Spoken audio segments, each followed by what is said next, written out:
Hi. So in 1967, the Beatles released an album called the Sgt. Pepper's Lonely Hearts Club Band. It's considered to be one of their finest albums. It has hits such as Lucy in the Sky with Diamonds and With a Little Help from My Friends, songs that even people who don't know the Fab Four would have heard of. And then it has a song that's called Within You and Without You, written by George Harrison, inspired by his time in India, inspired by Pandit Ravi Shankar. So who was this Ravi Shankar? For those of you who don't know him, he was a giant of the Indian classical music who broke through to the West some 5 decades before it was cool to do so, and who straddled both these worlds, the East and the West, successfully for the rest of his life. But there is more. He seems to be a man who was in the right place at the right time. He was in India on the eve of independence, setting up the All India Radio. He worked with Satyajit Ray on the classic Pather Panchali in 1955. And then somehow he was performing in Woodstock in 1969. Talented, disciplined, colorful, and a genius himself who also somehow nurtured other talent, Ravi Shankar's life is both exciting and daunting to tackle.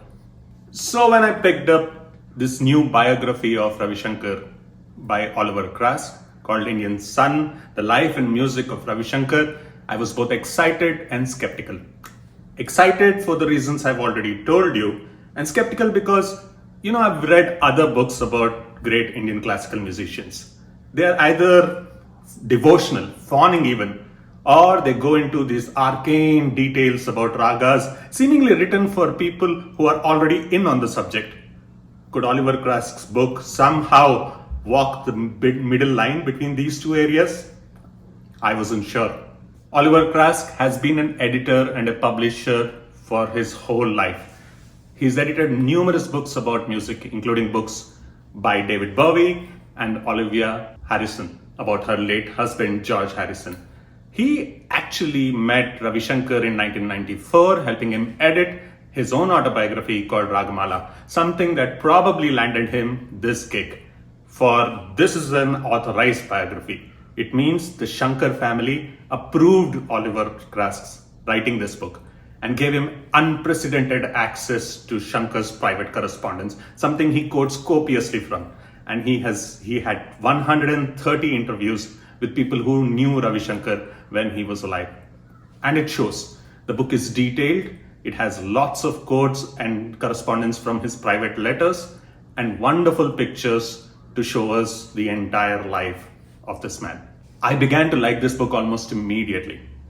Like I said, Ravi Shankar's life is like a cultural tour of 20th century, but it's also a deeply personal story, beginning with the story of this young boy who joined the dance troupe of his talented elder brother Uday Shankar, traveling through Europe and America, then working as a student with the demanding Alauddin Khan in Maihar, then as a talented musician himself, working with world-class musicians like Philip Glass.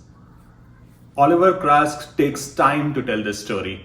Each chapter is given its due space, and he spends as much time building up the context or explaining the context as he does talking about the life of Ravi Shankar.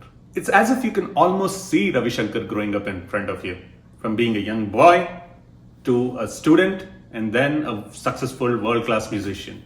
Oliver Craske walks the fine line between being respectful and honest throughout the book. Ravi Shankar's follies came across to me as being honest. Craske also tries to tell you something about the world of Indian classical music, but somehow this didn't quite work for me.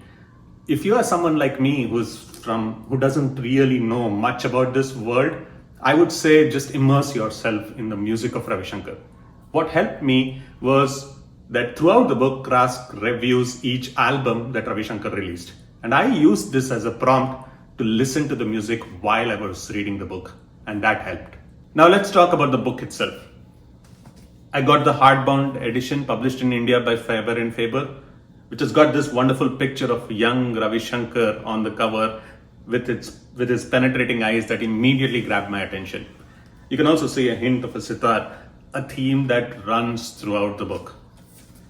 At 640 pages long, this is a rather heavy book for some, but I found myself settling down with it very easily.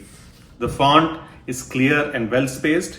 There are some wonderful pictures of Ravi Shankar throughout his life, with useful notes for us to refer back to different chapters of the book. So, in the end, I recommend that you read this book.